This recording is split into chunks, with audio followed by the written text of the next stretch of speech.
কাজী নজরুল ইসলামের একটা অসাধারণ লাইন আছে, বিশ্বজগৎ দেখব আমি আপন হাতের মুঠোয় পুরে। হুম। একটা বিশাল জগৎকে মানে হাতের মুঠোয় আনার যে কল্পনা, এটা কিন্তু শুধু কবিতার জন্য না, আমার তো মনে হয় আমরা সারাদিন এটাই করে বেড়াই। বেশ মজার কথা। কিভাবে? এই যে আমরা যখন বলি ট্রাফিক জ্যাম, তখন কি হাজারটা গাড়ির কথা ভাবি, নাকি পুরো পরিস্থিতিটাকে একটা শব্দে নিয়ে আসি? আচ্ছা। কিংবা যখন বলি সরকার, তখন কি শত শত মানুষ আর দপ্তরের কথা ভাবি, নাকি পুরো জিনিসটাকে একটা একক সত্তা হিসেবে দেখি? আমরা প্রতিনিয়ত বড় আর জটিল জিনিসকে ছোট সহজ ধারণার মধ্যে মুঠো করে নিচ্ছি, বোঝার সুবিধার জন্য আর কি। চমৎকার একটা পর্যবেক্ষণ। আর মজার ব্যাপার হলো, আমাদের এই মানসিক শর্টকাট বা চিন্তার প্রক্রিয়াটাই কিন্তু ইংরেজি ব্যাকরণের একটা খুব গুরুত্বপূর্ণ নিয়মকে নিয়ন্ত্রণ করে। Subject verb agreement. আমাদের হাতে যে সোর্সগুলো আছে সেগুলো ইংরেজি গ্রামারের কিছু নিয়ম নিয়ে কথা বলছে, যা দেখতে আলাদা হলেও আসলে একই নীতির উপর দাঁড়িয়ে আছে। আর সেই নীতিটাই হল squeezing the world into a ball. অর্থাৎ কিভাবে ভাষা অনেকগুলো জিনিসকে ব্যাকরণের প্রয়োজনে একটা এককে পরিণত করে। আর এর মূল উদ্দেশ্য হল এটা বোঝা যে কেন একটা সাবজেক্ট দেখতে বহুবচন বা প্লুরাল হলেও তার ক্রিয়াপদ বা ভার্ব সিঙ্গুলার হয়। এই আলোচনার শেষে আশা করা যায় শুধু নিয়মগুলোই জানা হবে না, বরং নিয়মের পেছনের যুক্তিটাও পরিষ্কার হয়ে যাবে। তখন আর বড় বা জটিল সাবজেক্ট দেখে দ্বিধা হবে না। তাহলে চলুন এই মুঠোয় পুড়ে ফেলার প্রক্রিয়াটা একদম গোড়া থেকে দেখি। আমরা সবাই জানি যে ইচ অফ দ্য বয়েজের পরে ইজ বসে, আর নয়। কিন্তু ব্যাপারটা একটু অদ্ভুত না? বয়েজ শব্দটা তো চোখের সামনে প্লুরাল দেখাচ্ছে, ভার্বের একদম কাছে বসে আছে, তবু আমরা তাকে পাত্তা না দিয়ে ইচ শব্দটার জন্য ইজ বসাচ্ছি। ভাষা এখানে আমাদের মনোযোগকে জোর করে অন্যদিকে ঘুরিয়ে দিচ্ছে, তাই না? একদম ঠিক। এটাকে বলা যেতে পারে লিঙ্গুইস্টিক স্পটলাইট, মানে ভাষাগত একটা স্পটলাইট। ইচ বা এভরির মতো শব্দগুলো একটা স্পটলাইটের মতো কাজ করে। যখন আপনি বলেন দ্য বয়েজ, তখন পুরো দলটা আপনার মনোযোগের কেন্দ্রে থাকে। কিন্তু যেই মুহূর্তে আপনি ইচ অফ দ্য বয়েজ বলছেন, স্পটলাইটটা সরে যাচ্ছে। হ্যাঁ, ওই স্পটলাইটটা পুরো দল থেকে সরে গিয়ে দলের প্রত্যেক সদস্যের ওপর আলাদা আলাদাভাবে গিয়ে পড়ছে। ভাষা আপনাকে বলছে, দল হিসাবে দেখো না, এক এক করে দেখো। তার মানে যদিও উপাদান অনেক, ফোকাসটা এককের ওপর, আর ব্যাকরণ ওই ফোকাসটাকেই অনুসরণ করে। ঠিক। কিন্তু যদি বাক্যটা এমন হয়, each boy and each girl be present, এখানে তো অ্যান্ড দিয়ে দুজনকে যুক্ত করা হয়েছে। সাধারণত অ্যান্ড থাকলেই তো প্লুরাল হয়ে যায়। এটা একটা খুব কমন কনফিউশন, কিন্তু এখানেও ওই স্পটলাইটের ধারণাটা কাজ করছে।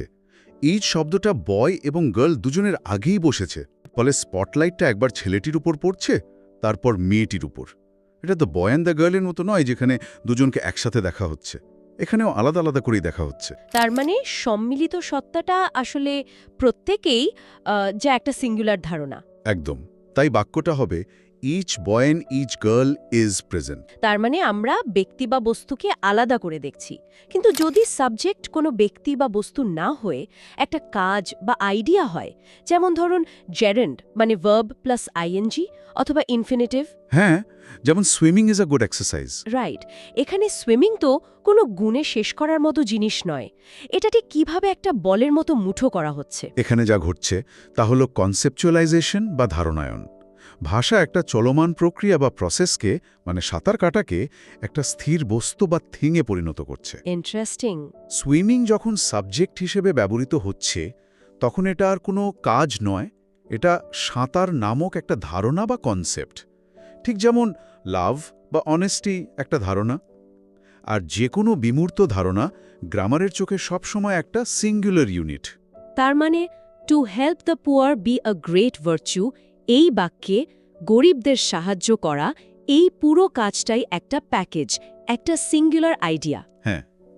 অথবা যদি একটা পুরো ক্লজ সাবজেক্ট হয়, যেমন that they are honest men be known to all, এখানে তারা যে সৎ লোক, এই সম্পূর্ণ তথ্যটাই একটা সিঙ্গুলার ফ্যাক্ট। ওই পুরো ক্লজটা হলো it is known to all.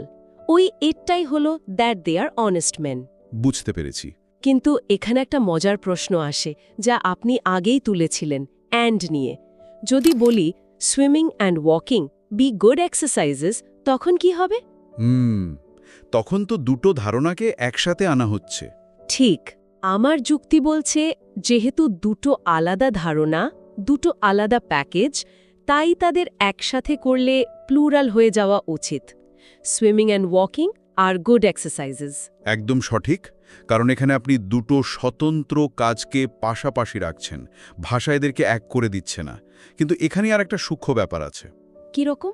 কি হবে যদি বলি, coming to work and returning home B the most boring part of my day. এখানে আর হওয়ার কথা, কিন্তু ইজ শুনতে বেশি ঠিক লাগছে। কেন? কারণ এখানে আসা এবং যাওয়া দুটো আলাদা কাজ হলেও দুটো মিলে আপনার দিনের একটা নির্দিষ্ট অভিজ্ঞতাকে, দ্য ডেলি কমিউট বা দৈনিক যাতায়াত বোঝাচ্ছে। দুটো মিলে একটা একক বিরক্তিকর অভিজ্ঞতার জন্ম দিচ্ছে।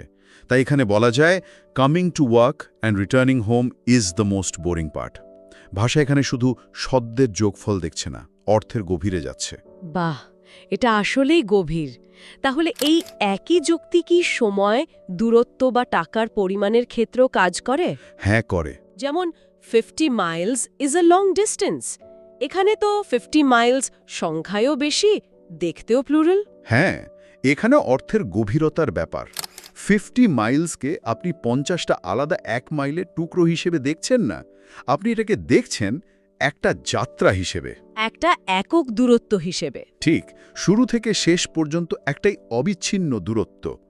আপনার মস্তিষ্কে 50 মাইল একটা একক ব্লক বা খণ্ড হিসেবে রেজিস্টার হচ্ছে, তাই ব্যাকরণও তাকে সিঙ্গুলার হিসেবেই দেখছে। 50 Miles is a long distance. তার মানে যদি আমি 50টা 1 টাকার কয়েনের কথা বলি, যেমন 51 টাকা coins are on the table, তখন আর হবে?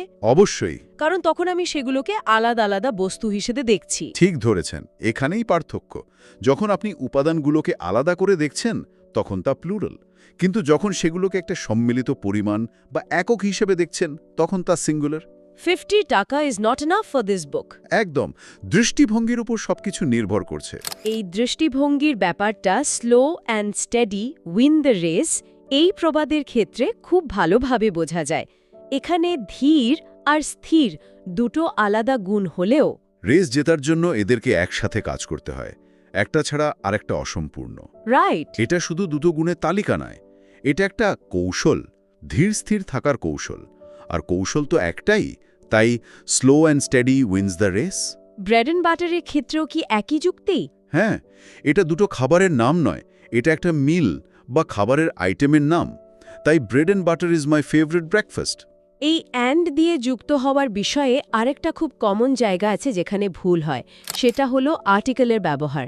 যেমন দ্য হেডমাস্টার অ্যান্ড সেক্রেটারি, আমি অনেকেই এখানে ভুল করতে দেখেছি। এটা একটা ক্লাসিক উদাহরণ। এখানে নিয়মটা খুব সহজ কিন্তু শক্তিশালী। যদি অ্যান দিয়ে যুক্ত দুটো পদের আগে মাত্র একবার দা বসে, তার মানে হলো দুটো পদই একজন ব্যক্তিকে নির্দেশ করছে। যিনি হেডমাস্টার তিনিই সেক্রেটারি। ব্যক্তি যেহেতু একজন, তাই verb singular, the headmaster and secretary is present.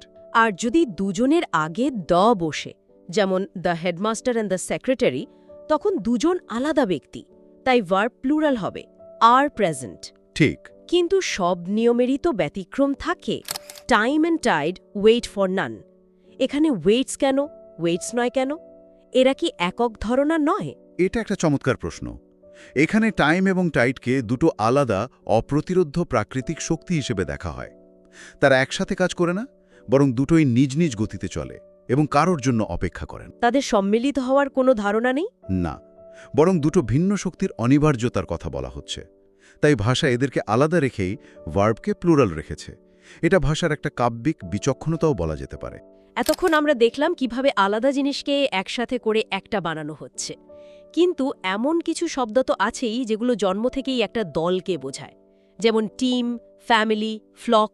হ্যাঁ, কালেকটিভ নাউন। হ্যাঁ, a flock of birds is flying. এখানে ইজ হচ্ছে কারণ আমরা এক ঝাঁক পাখির কথা বলছি। মনোযোগটা ঝাঁকের ওপর, প্রত্যেকটা পাখির ওপর নয়। এটা বোঝা গেল? হ্যাঁ। এখানে ফ্লক বা হার্ড বা টিম হলো সেই বল বা একক ইউনিট। তার ভেতরে অনেক সদস্য থাকলেও আমরা বাইরে থেকে পুরো ইউনিটটাকে দেখছি।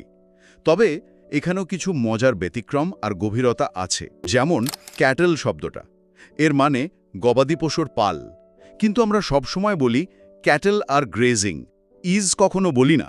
কিন্তু কেন? ক্যাটেল তো একটা দলেরই নাম, কারণ ঐতিহাসিকভাবে ক্যাটেল শব্দটা নিজেই একটা প্লুরাল হিসেবে ব্যবহৃত হয়ে আসছে। এর কোনো সিঙ্গুলার ফর্ম মানে আ ক্যাটেল এরকম কিছু নেই। এটা ভাষার কিছু জীবাশ্ম বা ফসিলের মতো, যা পুরনো নিয়ম ধরে রেখেছে। ইন্টারেস্টিং। এর চেয়েও ইন্টারেস্টিং হলো নাউন অফ মাল্টিটিউডের ধারণাটা।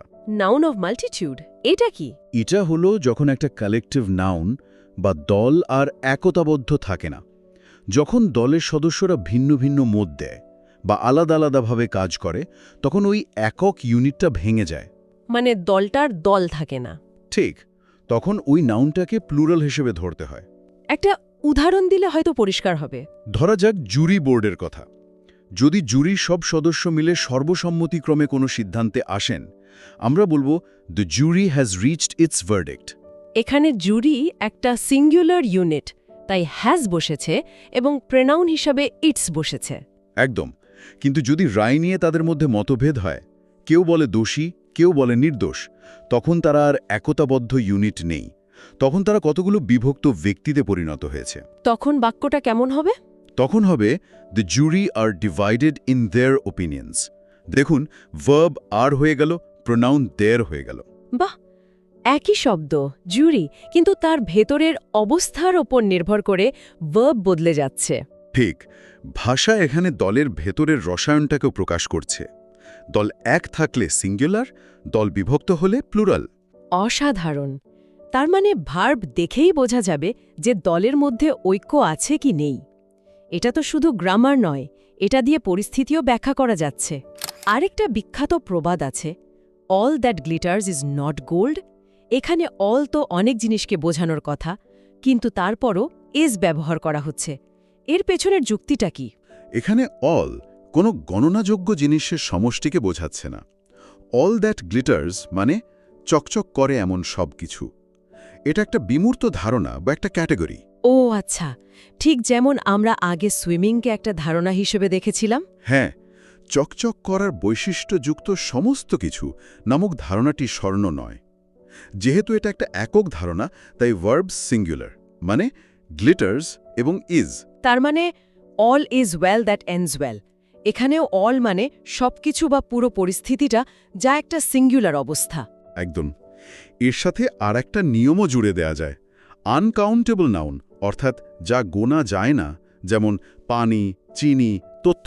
এদের আগে অল বা সাম যাই বসুক না কেন, ভার্ব সিঙ্গুলারই হবে। কারণ আপনি পুরো পরিমাণটাকে একটা একক ভর বা মাস হিসেবে দেখছেন। আপনি বলতে পারবেন না all the water are spent. আপনাকে বলতেই হবে all the water is spent, কারণ পানিকে আপনি 1-2 করে গুনতে পারছেন না। ঠিক। দারুণ। তাহলে পুরো আলোচনাটাকে যদি এক জায়গায় আনি, আমরা দেখলাম যে ইংরেজি ব্যাকরণে সাবজেক্টের সংখ্যাটা সবসময় তার বাহ্যিক রূপের ওপর নির্ভর করে না, বরং আমরা ওই সাবজেক্টটাকে কিভাবে দেখছি বা চিন্তা করছি, একটা একক ইউনিট হিসেবে নাকি অনেকগুলো আলাদা জিনিসের সমষ্টি হিসেবে, তার ওপরই ভার্বের রূপটা নির্ভর করে। একেবারে তাই। শব্দের চেয়ে শব্দের পেছনে ধারণাটাই আসল চালক। ওই মুঠোয় পুড়ে ফেলার ক্ষমতাটা ধরতে পারলেই সাবজেক্ট ভার্ব অ্যাগ্রিমেন্টের অনেক জটিলতাই সহজ হয়ে যায়। এটা অনেকটা ছবি তোলার মতো। হ্যাঁ, আপনি চাইলে একটা ভিড়ের ছবি তুলতে পারেন, আবার জুম করে ভিড়ের মধ্যে থাকা একজন মানুষেরও ছবি তুলতে পারেন। ভাষা ঠিক এই জুম ইন এবং জুম আউটের কাজটাই করে।